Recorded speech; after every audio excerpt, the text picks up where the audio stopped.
Éric Woerth, bonjour. Bonjour. Les jours passent et les sondages se resserrent à l'approche de la présidentielle. Tous ces sondages donnent encore Emmanuel Macron en tête au premier tour. Tous donnent Marine Le Pen qualifiée avec lui. Tous donnent le président sortant vainqueur au second tour, mais tous voient fondre son avance.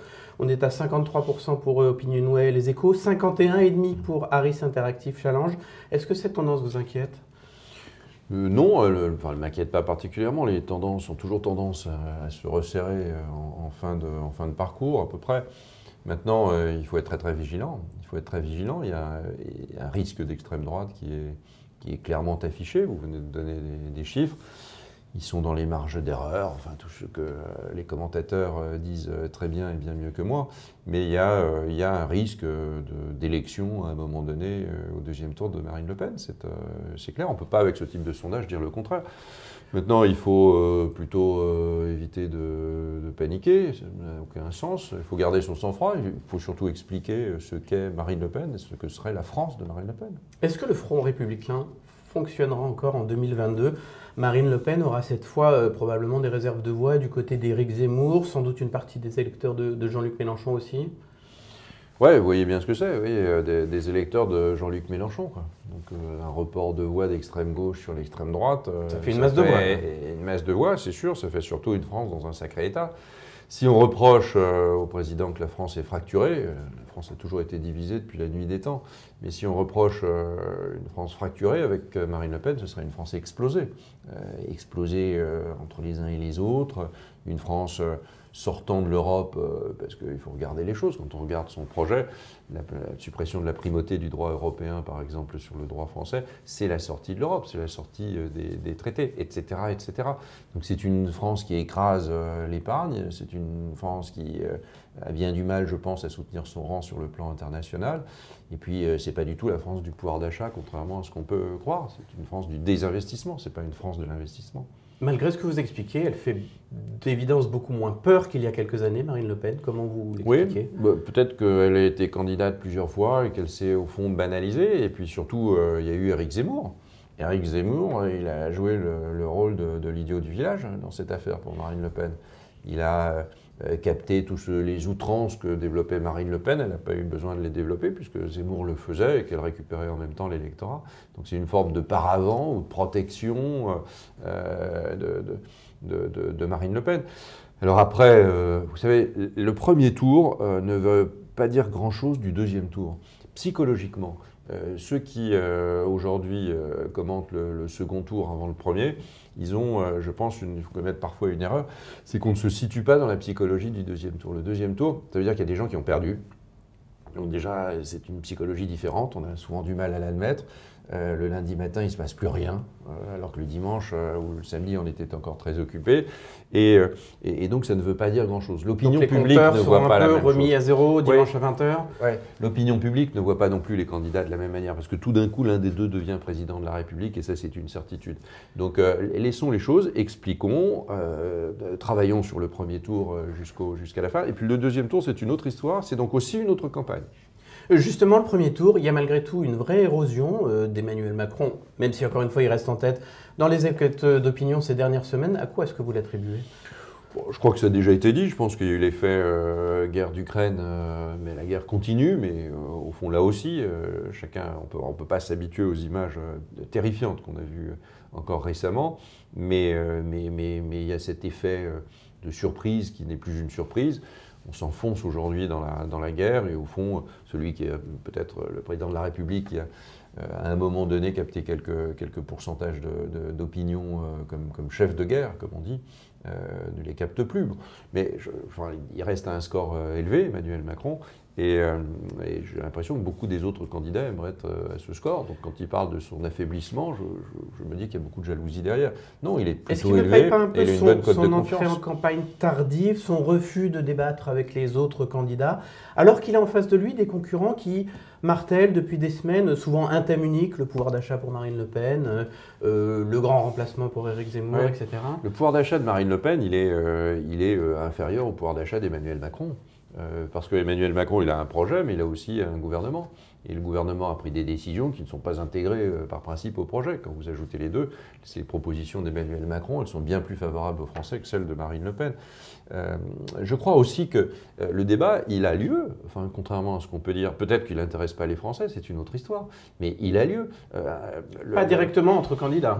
Non, mais vous avez vu ce que ça donne entre Valérie Pécresse et Éric Zemmour quand ils se rencontrent. C'est deux personnes qui se bondissent à la gorge, quoi. C'est pas ça les débats.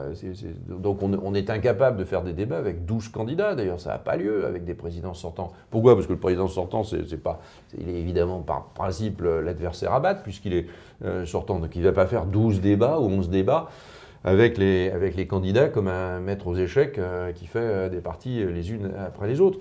Donc c'est techniquement même tout à fait impossible. Et les débats ont lieu parce que la campagne, elle n'est pas hors sol. Elle est totalement dans le contexte d'aujourd'hui, avec la crise d'Ukraine, avec le débat évidemment sur l'augmentation du pouvoir d'achat des Français, etc., etc.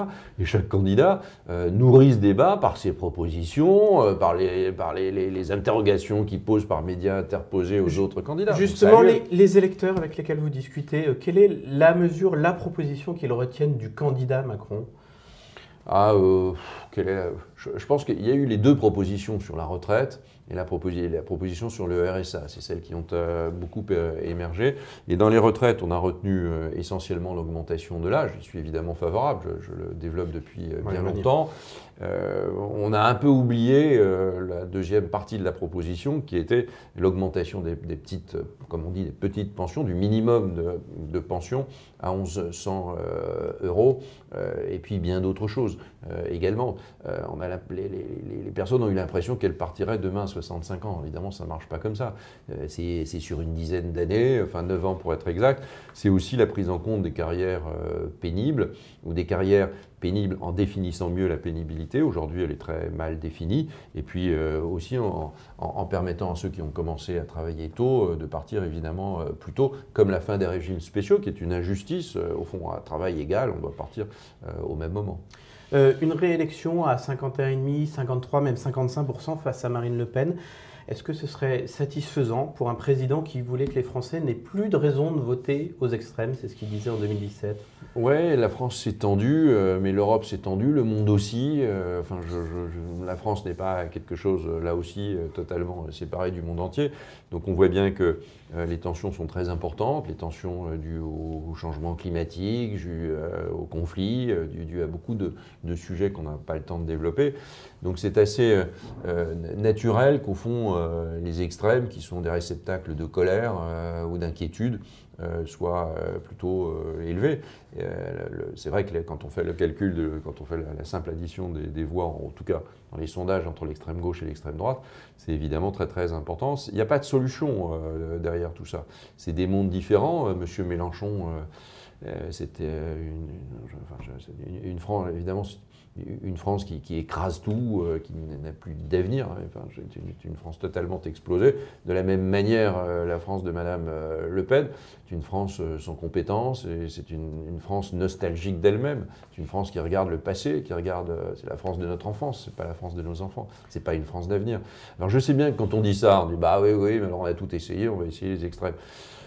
On joue pas à la roulette russe, c'est pas un mauvais jeu de mots. On joue pas à la roulette russe avec l'avenir du pays. Vous parliez des retraites, sujet que vous connaissez parfaitement pour avoir mené la réforme qui a porté l'âge légal à 62 ans sous Nicolas Sarkozy. Corinne Laïc explique ce matin dans l'Opinion qu'Emmanuel Macron a en tête de faire cotiser les nouveaux entrants sur le marché du travail à un régime unique, qu'ils soient fonctionnaires ou salariés du privé, et de fusionner régime de base et régime complémentaire Agirc-Arrco. Cette idée d'un régime unique, elle faisait partie des points qui avaient crispé et gêné et empêché au final la première tentative de réforme des retraites. On n'apprend pas de ses erreurs? Écoutez, il n'a pas développé ça de façon aussi approfondie, en tout cas pas à ma connaissance. Donc il y a une part qui est laissée à la concertation. Il peut pas, dans les propositions d'Emmanuel Macron, il y a aussi quelque chose qu'il faut développer, qui est de dire on va parler ensemble des réformes et parler ensemble de l'avenir du pays. Donc on en parle dans les corps constituants, on en parle à l'Assemblée et au Sénat par principe, puisqu'on vote la loi, on en parle évidemment avec les corps intermédiaires, les syndicats. On en parle avec les responsables des territoires, des collectivités locales, mais aussi des citoyens. Comme disait donc il y a du travail. Oui, évidemment qu'il y a du travail. C'est pas, par contre, l'objectif et les tendances, elles sont clairement dites et clairement assumées.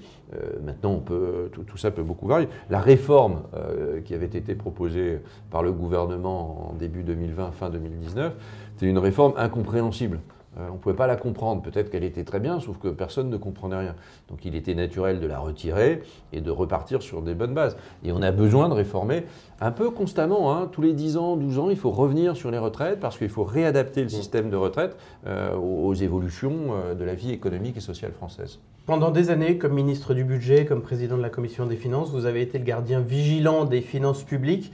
La seule postulante à l'Élysée qui fait de la maîtrise des dépenses et de la dette un argument de vote, c'est Valérie Pécresse. Vous ne regrettez pas d'avoir abandonné la candidate des Républicains ?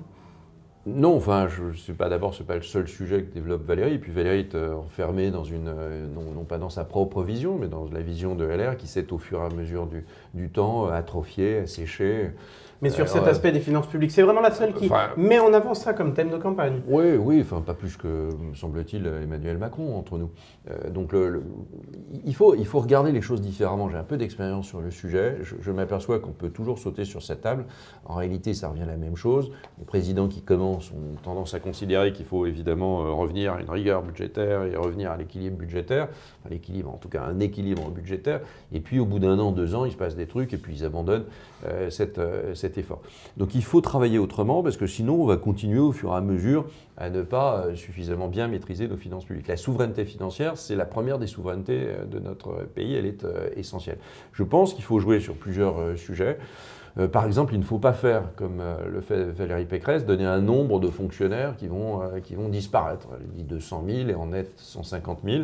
Moi, je pense que ce n'est pas une bonne idée. C'était une très bonne idée il y a 10 ou 12 ans. Ce n'est plus une bonne idée aujourd'hui. Pourquoi ? Parce que le Covid est passé par là, parce qu'il s'est passé plein de trucs et qu'au fond, les gens, ils sont à la fois en attente de services publics et pas uniquement de digitalisation des services publics, mais aussi de fonctionnaires en vrai, en physique, en réel, en chair et en os, qu'ils ont besoin de parler à des gens. Donc on ne peut pas avoir cette vision, au fond, un peu comptable. Nous, on en avait fait le moteur d'une réforme de l'État. Ça avait du sens et on l'a fait. Je pense que 10 ans après, il faut travailler autrement. Il faut gagner de la productivité dans l'administration. On sera toujours plus administrant en France que dans d'autres pays. Il faut gagner de la productivité. Et pour gagner de la productivité, il faut travailler sur la qualité de la dépense publique. Ceux qui veulent des règles d'or sur les quantités, c'est très très gentil, mais enfin, c'est des idées qu'on en a plein dans les tiroirs comme ça. En réalité, ça ne marche pas très bien.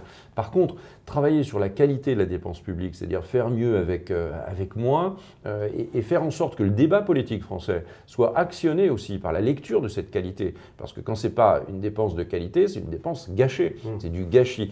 Donc on doit faire cela, puis le marier avec une réduction de l'augmentation de la vitesse de la dépense, sans doute probablement de moitié, et surtout une augmentation de la croissance du pays. Et l'augmentation de la croissance du pays, elle passe par des faisceaux de réformes structurelles. D'un mot, le nom de Nicolas Sarkozy a été sifflé dimanche porte de Versailles. Les militants de droite ont du ressentiment pour ceux qui rejoignent Emmanuel Macron ou qui sont soupçonnés de le faire.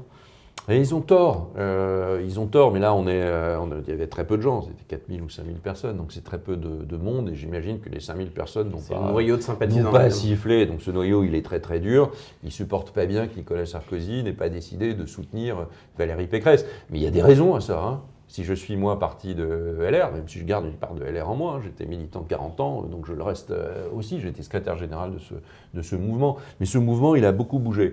Il faut que LR ouvre les yeux sur ce qu'elle est devenue aujourd'hui. Les fossoyeurs de LR, ce n'est pas ceux qui partent, c'est ceux qui restent. C'est la manière dont ils restent. C'est parce qu'on a vidé LR de la plupart de ses idées et de sa substance. Merci beaucoup Éric Woerth.